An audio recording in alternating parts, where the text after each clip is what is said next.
To support the Unyoke Podcast and to help others, please subscribe and rate right now. And if this resource is helpful, please tell a friend. Now, let's get started. Before we talk about the friend group and the church group and the couple groups, I want to talk about the friendship of your spouse. Like, to me, that was probably one of the hardest things for me to deal with, was losing a best friend. And I know sometimes we're talking, well, divorce, of course you're losing your spouse. And then now what do we talk about losing friends? But I think starting with your partner, it's your life partner. And, you know, I know this isn't true for everybody. That's why I want a different perspective on it.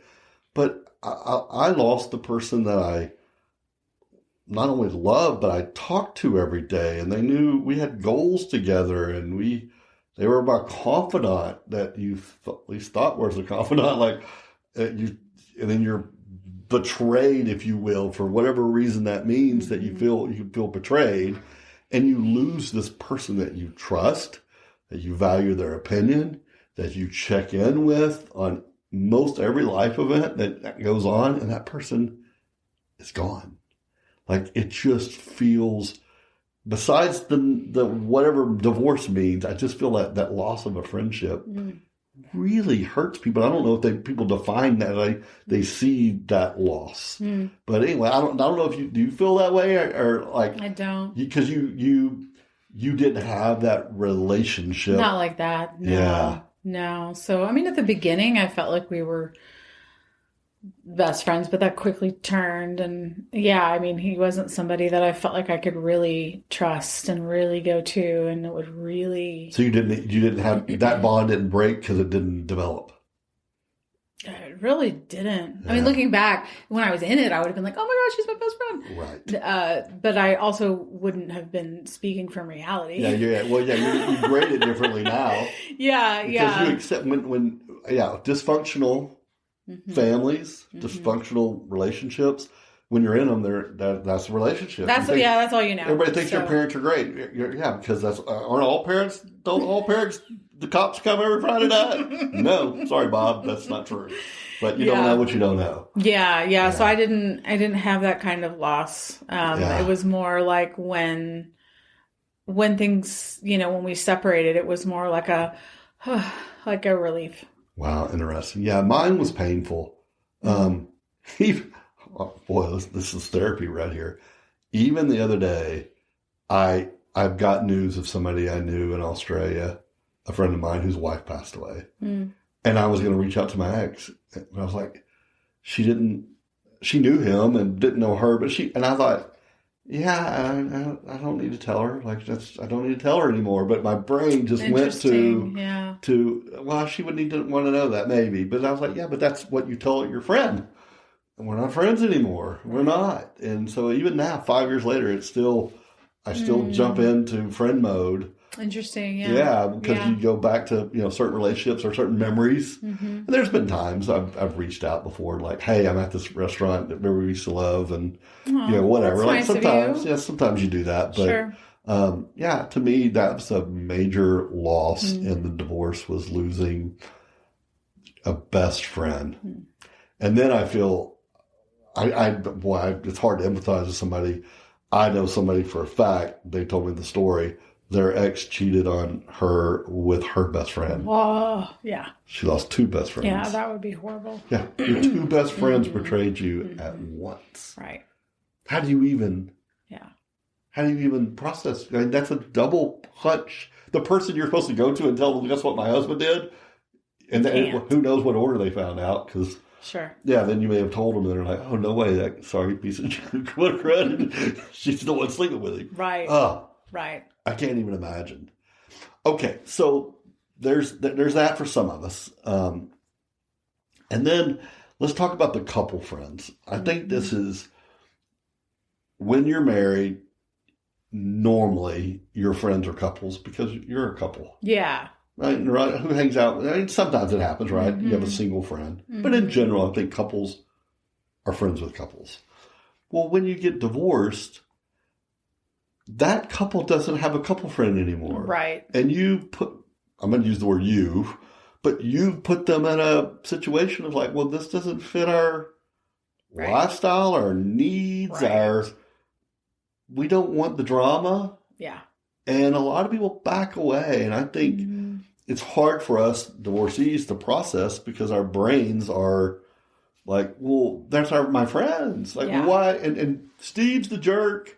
Why aren't they talking to me? Like, they should be mad at him and support me. And the answer is, that's not the way they're not seeing it that way. Sure.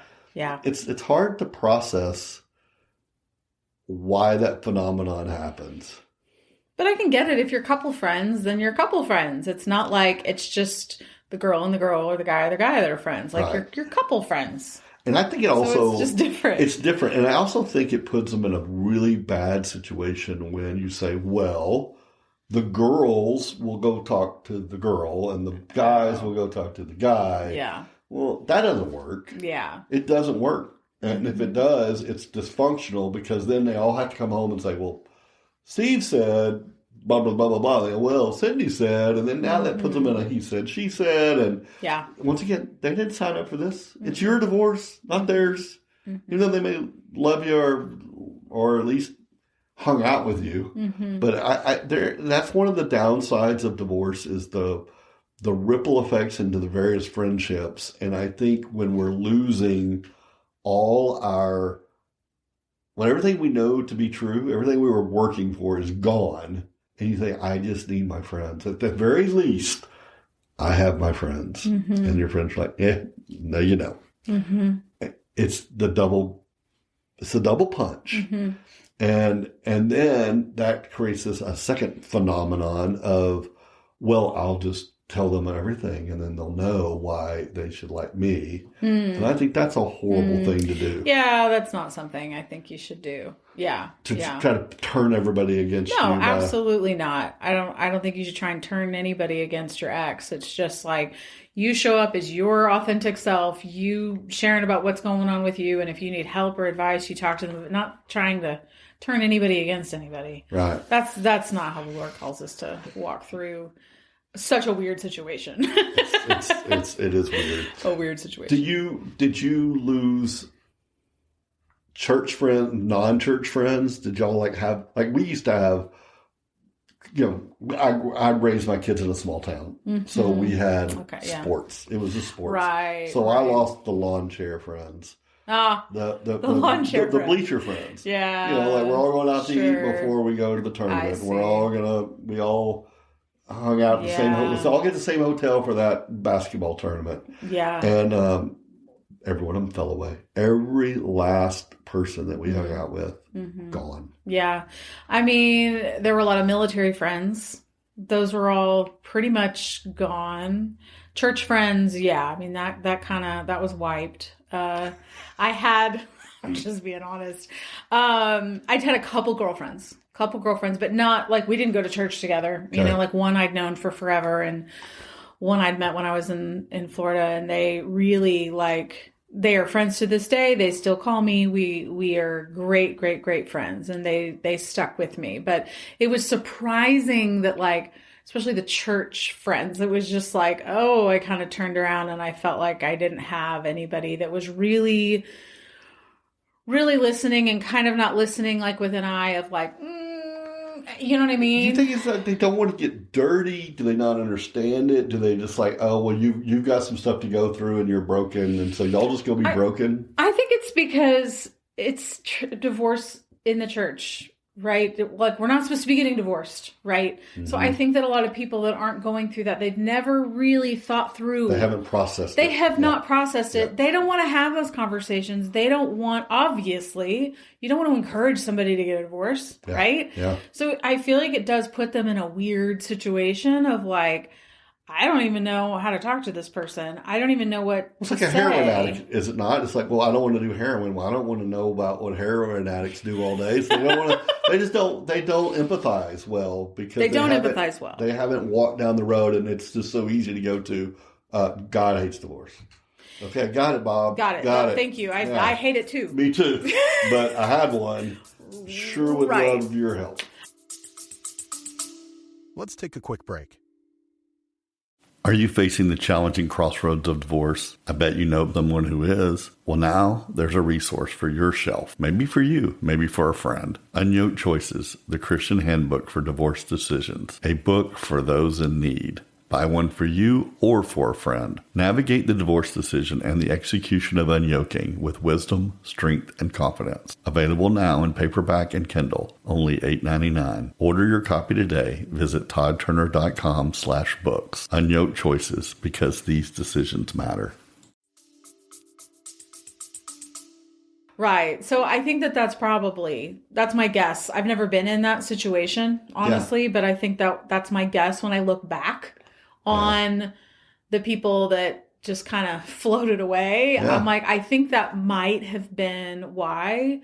Plus, you never know what they're hearing. Boy, great things point. that they were hearing did bubble back to me. And I'm like, oh, well, then that kind of makes sense why they wouldn't want to be talking to me. You know what I mean? You nailed something there. I heard something through the grapevine about me. I'm like, oh, if y'all think that, no wonder you're not no wonder you don't want to talk to me. Right. I'm like, that's not even true. Where did you hear it? Of course, right. I know where they heard it. Heard it, but I'm like, and I'm not going to go fix it because I just had to live with the rumors. And I did. I had to live with the rumors, and that I think honestly that was one of the hardest things because I wanted people to know where I was coming from. I wanted people to understand the truth and what was going on, but I needed to just keep my mouth closed. Yeah. And I knew that people were looking at me and had these assumptions and had heard things that weren't true, but I just had to be okay with that and know that the Lord would take care of it. That's where I had to And land. you know what? Can I just say really quick? I did that. I kept my mouth closed, and there were a couple people at the very end before I left Florida and moved back to Texas that on their own came to me and they said, "We're so sorry. Like now we understand. Now we see it all. Yeah. And we're so sorry that we didn't stick with you." Oh, well, okay. Well, that's a nice. It was very. You don't get that this side of heaven.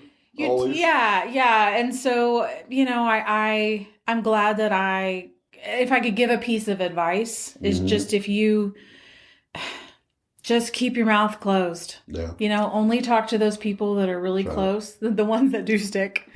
The few that stay. Lord willing, you're going to have one or two or something like that. And then, cherish those people, by the way. Yeah. And if you think or that things are going, or, rumors are going, just keep your mouth shut. The Lord will take care of it. The Lord will take care of it. Justice is not always served this side of heaven. Right. But God is a just God. Totally. And he says, I got it. Totally. And so he may protect you. He hears conversations you don't hear. He's got it. And so what? If a rumor's going around, you don't have to fix it. You don't have to bash the person. Just let it go. Yeah. And that's embarrassing. I mean, I just remember days where I was like, I don't want to go out of the house. I don't want to go in. I don't, but I just knew also at the end of the day, like, am I following Lord? I just had to check in with myself. Like, all right, Lord, am I following you? Am I living in the truth? Am I, I'm responsible for me and my actions and where am I at? What do I need to change? And that's all I could let it fall where it may. Yeah. That's especially if a high justice personality, it's hard to let things go because you want to fix it. Like, oh wow, who said that? Well, I'm gonna argue that. It's like, no, let God fight your battles and just sit back. Not to, not to be a doormat, but yeah. Fair enough. When you do have friends that don't abandon. I'm going to use the word abandon because it sort of feels... It is an abandonment. It's an abandonment. For whatever reasons, they heard something, they don't want to be involved, it's too messy for them, they don't know how to do it, they don't empathize well, whatever the reasons. But when you do have that faithful friend who walks through, cherish them. Like, I got closer. I gained a new friend. I've actually gained quite a bit of friends past my divorce because they all disappeared. I have two. Yeah. Yeah, but I met a guy through it. He's my counselor, but he's a friend now. And I cherish them because they empathize well, and I cherish people who don't throw Christianese at me. I think you and I've talked about this before. I don't know. You may disagree with me here. I say it's the concept of cussing. I really resonate with real and raw. I just something about finding somebody who speaks the truth. They know how to love you in the mess, and they're not full of, well, God says this. Don't be anxious. I hear you're anxious right now. Don't be anxious.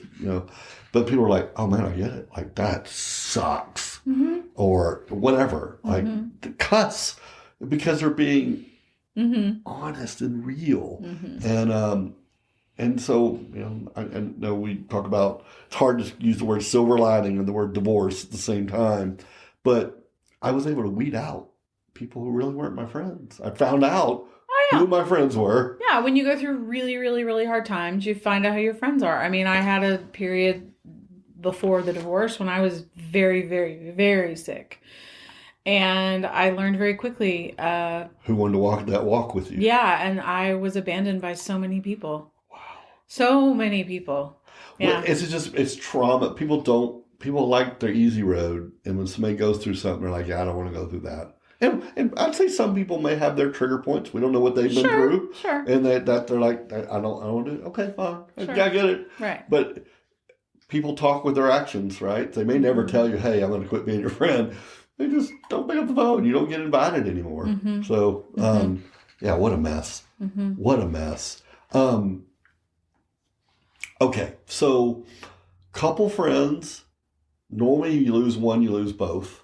But I was going to ask you about being a woman. Do you feel like, I think statistics say that you have a different road to walk than I do, and that is women don't normally like a single woman around a couple as much as a man. Like, I'm harmless, but the statistics say women, whether they say it or not, they admit it. If you, in a survey they do, that you are a threat to the marriage, or you not imply, whatever that word is, that you're a model of like, well, she's single, like she's available.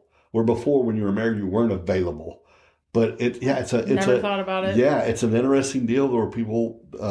I've read a lot of books and different surveys about it, but it just says that books are written on this topic. Yes. Yeah, okay. Because you're a new threat. Okay, why would I be a threat? It's a threat. Tell me about that. Well, one, let's say your marriage is rocky, okay? Okay. And your friends who are married now are divorced. Well, you're showing a path of I guess I could get divorced. Like you're role modeling something they may not want to deal with, and then also you walk in a room and you are now a single woman.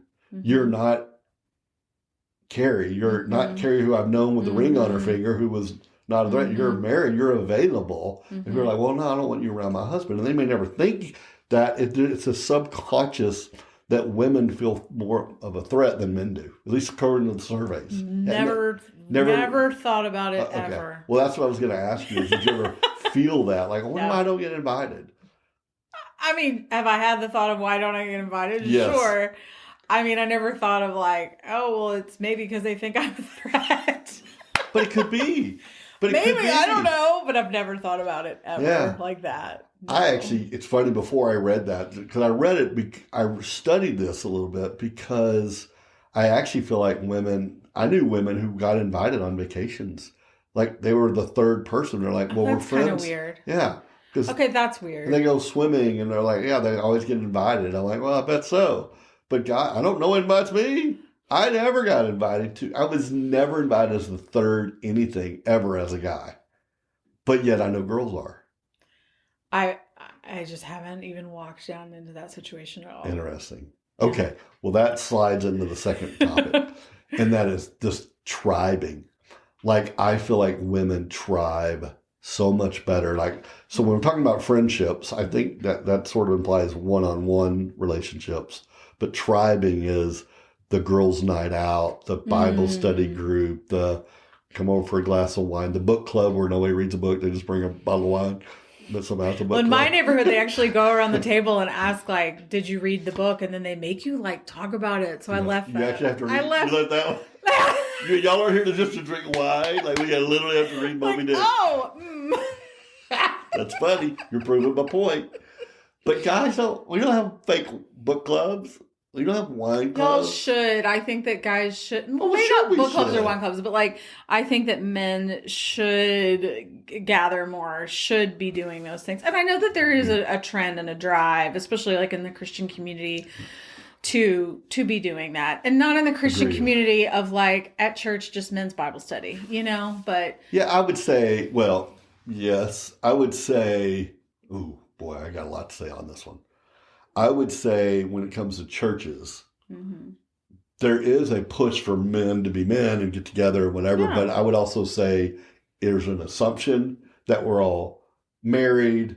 We're all like, True. This is what guys. We're gonna have a Bible lesson about how to be a better husband. Yeah. Like, it's not for me. Right. I'm single. Like, Right. so there's an assumption that it's Yeah. you're a cookie cutter and we're going to talk to you in that way. Or even dad. I heard how to be a better dad. There's a 24-year-old and they're like, well, that ain't for me. I'm not a dad yet, right? Right. And so I believe the church model is sort of broken, but I do believe there's a push there. But I would say individually, like men, Right. they Y'all go to their kinda hang out. apartments. Right. Yeah, they're going to their apartments and they're by themselves, and they go to the sports bar by themselves. And they may have a buddy that they go do something with once or whatever, but they don't tribe.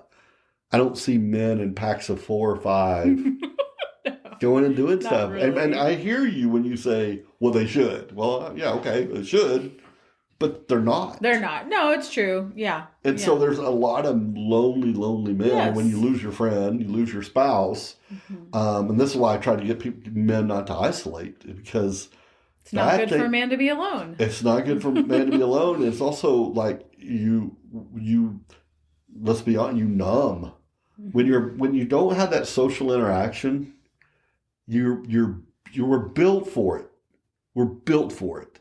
So you numb. You can numb with unhealthy relationships, alcohol, pornography, you name it. Men numb because they're like, well, what else am I supposed to do?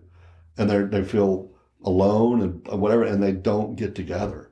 And it's really, really scary. I'm going to really take an aside here on this. I hope nobody from my old church talks to me anyway. They're probably not listening to this. I'm not trying to pick on them. I'm just using them as an example. I'm not going to say their name because 99% of the people listening will not know. But they have this Tuesday morning thing with the men.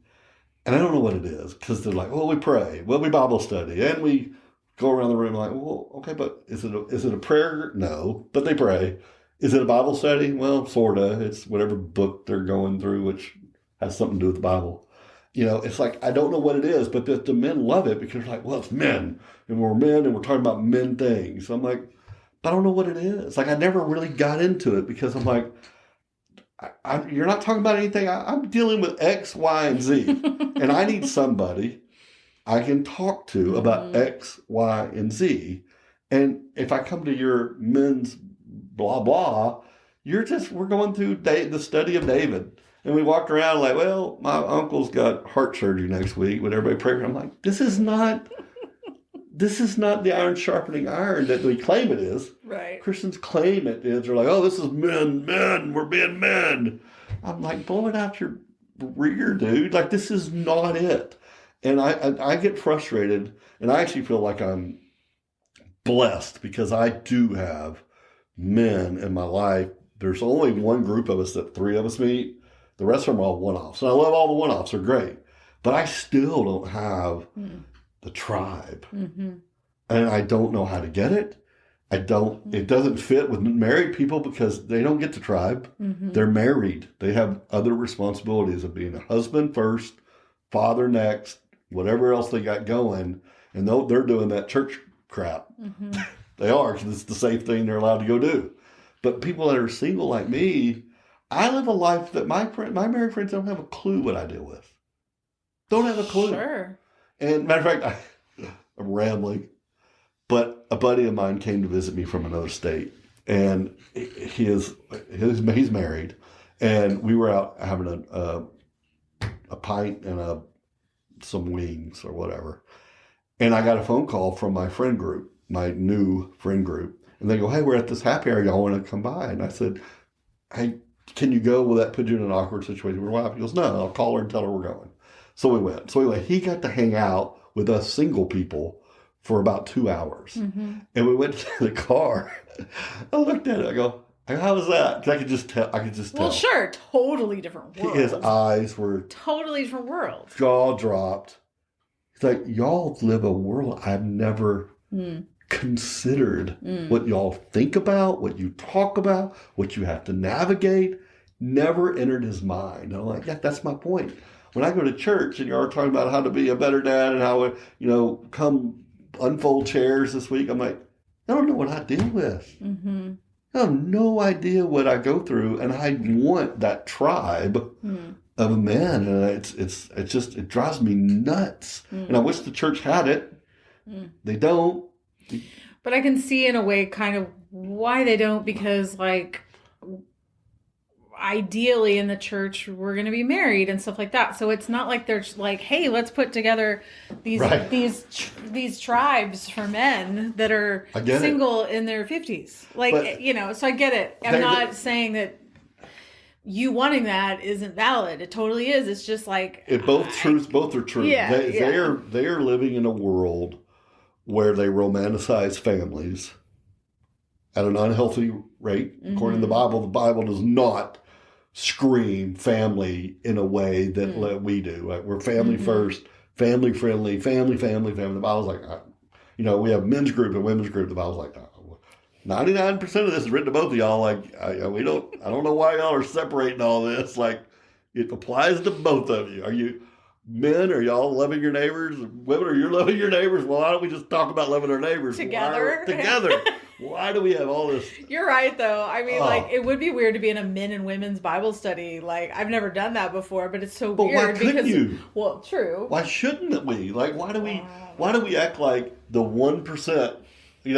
Like children, obey your parents. Well, let's have a whole children's section talking about obeying your parents. Like, that was the only thing they talked to them about. The rest of it applies to all of us. Mm-hmm. Don't get me started. This is my pet peeve of how we turn the Bible into this self-help book for ourselves.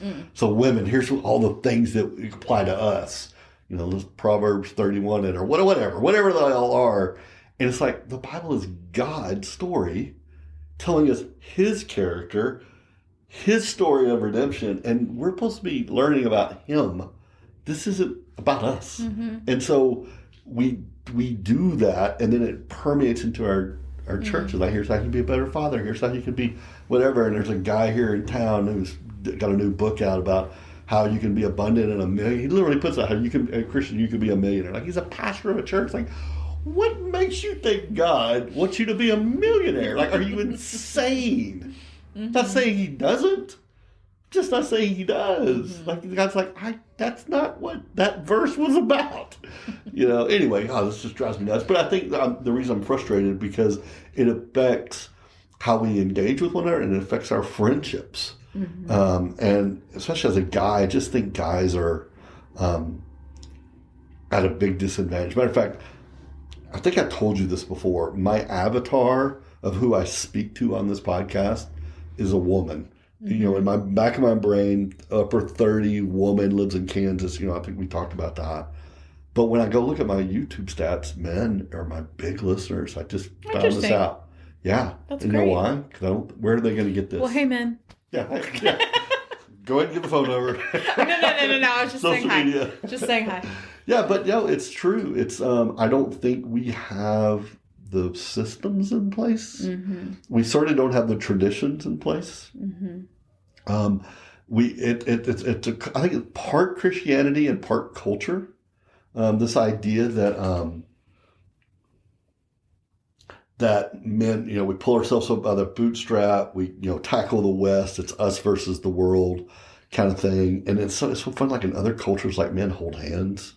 And in their culture, like, we do it, like, oh my God, that's, I would never do that. It's like, really, why can't you be affectionate with a guy? It doesn't mean you love them, doesn't mean you want to have sex with them, doesn't mean you're attracted to them, but it's that bonding. We are so anti that. here, and it permeates into relationships and what you're able to, are you supposed to cry with somebody, or you're going to wimp because you cried? Yeah. Which goes back to what we were saying before. When you find somebody that stuck by you, like, appreciate them. Like, I have people I can cuss around that aren't judging me. They're hearing my pain. And I have people that I can cry around, and they're like, they'll cry right back with you. Like, that's so, if you don't have one of those, I don't want to be somebody like, if you don't have it, go get it. Well, it's not that simple, but I am going to tell you, if you're listening and you don't have that person in your life, pray about it. Pray that God will send you somebody, or look backwards and feel like maybe He did send you somebody, and for whatever reason, you didn't cultivate it because maybe you didn't like what they told you, or they did you wrong once or something, and you hold it against them. But maybe you do have somebody in your life who does truly love you, and they're imperfect. They're going to mess up. But, do you need to forgive? Do you need to restore? Do you need to go backwards? I know that I actually had a guy who was divorced. He told me his divorce story, and I empathized with. I was married at the time, and then now that I'm divorced, I had to go back and apologize to him. I was like, man, I was a really shitty friend to you. I never thought what you went through, and then now you saw me go through it, and you were right there with me, and I'm sorry I wasn't with you. Yeah, that's hard to say, but it was true. So, wow. Okay, so how do you grade, like, is it okay to walk away from an unhealthy friendship? Like, what would make, besides us being abandoned sometimes, I also think we run into situations that once we're coming out of divorce, we may find people that aren't good. They're not good people to be friends with. They're hitting you with horrible advice. They're not healthy to hang around.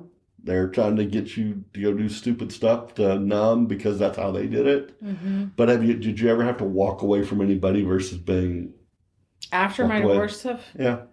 Or not really. Yeah, you got abandoned by everybody. There's nobody left for you to abandon. Fair enough. Left with a couple people and just kind of run with them. And then more people have come into my life. Yeah. So I have a lot of newer friendships, or even friendships from like I have a friend from high school, and we reconnected, and she and I get together all the time. And another friend that I'd met 15 years ago, just kind of randomly, and we reconnected when I came back to Texas, and she's one of my closest friends. So it's kind of cool, Cool. Yeah. I like that. Yeah. Okay. Well, I back to the ripple effects of divorce. I just want people to know that they're not alone and they're losing their friends. Like, I think some people feel like their situation is the only one. And I'm always like, look out that window. There's 10,000 people who had the same thing that you're going through. Right. And it is a normal, I hate to say it, it's normal for you to lose friends after a divorce. It's normal to feel extra betrayed. And it's just something that you have to live with, navigate. And once again, don't burn bridges. Who knows who comes back? Like in your case, with an apology. Sure. And you don't have to try to win them over. You don't have to bash your ex along the way. But making wise friends, I think, once again, once you're going through trauma, I think you should be wiser of who you let in. Totally. Yeah. Totally. And I let in, I think I already said, I let in real raw people now. I don't, if I smell, this is horrible what I'm going to say, if I smell Pharisee or Pharisaical behavior, I'm out. I mean, I'm to the point now, and of course, like I say, I got long hair, I got tattoos now, and I'm a conservative Christian. But it's because my theology is conservative. Right. My playing the Christian game days are over. If I walk up and there's a guy wearing a 3-piece suit and he's telling me we're going to Chick-fil-A because we're not going to go to so-and-so because there's a bar in it, get out of my face. Like, I don't want that level of Christianity. Yeah. Does that make sense? Or does that come across really crappy? No. You can be honest with it. No, I mean, the whole 3-piece suit, don't go to a bar. I mean, that's so old school. I guess it still happens. Oh, it these still days, happens. But I haven't really experienced that. It depends. I grew up in the Bible Belt. I did too. Yeah. So I remember that. Yeah. I remember that back in the day of like, oh my gosh, if you have tattoos, Oh, now yeah. I laugh at that. I think that's funny. Right. You But there's still just well, let's put it this way. I've had people tell me, I'm paraphrasing, but I wish I could do what you do. Like this In what idea way? of not giving a crap what people think. So even though they may not judge as much as maybe they did 20, 30 years ago, they still won't do it themselves. They won't do it themselves. I see. Because they're like, well, okay, I'm more tolerant of you, but there's no way. Is that tolerance though? I think it should just be, I don't like the word tolerance, but anyways. Yeah, well, okay. Before you would get the scarlet letter, when we still do it with the divorce stuff, like we still have the scarlet letter effect for whatever reason. You got pregnant before you were married, or all the little things that we judge people on. But this idea of like I don't want to play the game, like the cussing to me that's a metaphor. It's not. I'm being literal and metaphorical with the cussing. To me, it is the far right, I guess, would be like, well, don't let no unclean word come out of your mouth. And it's very literal. Why they totally violate the fourth commandment of taking the Lord's name in vain they'll think it means don't say GD, but it means something different. This idea of like, well, we're just going to pretend we don't cuss. Then you can cuss in your mind. Oh, I see. You can say whatever, but don't cuss because that's not good. And I'm like, when I cuss 90% of the time, I do it and Jesus is right there. Like he's not up there like these words. Oh, you can say that word, that's bad, but this one's good. Like I'm being real. I'm being honest. I think the intention of your heart really matters. Intention of your heart, not the rules. Yeah. So I just don't like the rules anymore. God doesn't care about your hair. He doesn't care. Did you go see that movie and you didn't go see that movie? Or like again, it's the heart. It's the heart. It's the heart. And so I gravitate to people who see past it all and they're just real and raw, and that they aren't pushing you the agenda, how you vote even. Like, that's another issue, but I think it fits right here is I literally have friends who believe if you love Jesus, there is absolutely no way you can vote for Donald Trump. And then I have people who are Christians, love the Lord, and they're like, how could you vote for Joe Biden? How? You can't be a Christian and vote for Joe Biden. And I'm like, well, they both think they're right. They both think they're right because of different mindsets. And my deal is like, can we just be in the middle? Like, how about they're both idiots? Like, is that okay? Like, they both suck for various reasons, and they both have some good qualities for various reasons. Like, I just don't like playing the line, the Christian line of, if you're a Christian, here's how you should behave. I don't like that. So anyway, I don't know how I got off on the tangent other than post-divorce, I've become very picky who I let in or how far I let them in. Is maybe wise a better word? Maybe wise. Yeah. I think picky sounds a little... Well, he may be a little judgmental and maybe you may be right. You may be onto something with that. Facts. But I guess I like You said to challenge you, so. They are challenging me. But yeah, I just gravitate to real. And that's, back to the reset is I wouldn't have the friends I have now had I not been divorced. And I'm not saying God wanted it, but on this side of it, I've met some really great people. Yeah. And it's been wonderful. So I want to finish with this because I think it ties in right here. But coed friendships. That slippery slope, we both say that it's not wise to date too early post-divorce because you're not ready. Right. Or whatever. What is your experience and or advice of coed friendships and how to navigate them? That is such a big topic. It's a huge topic.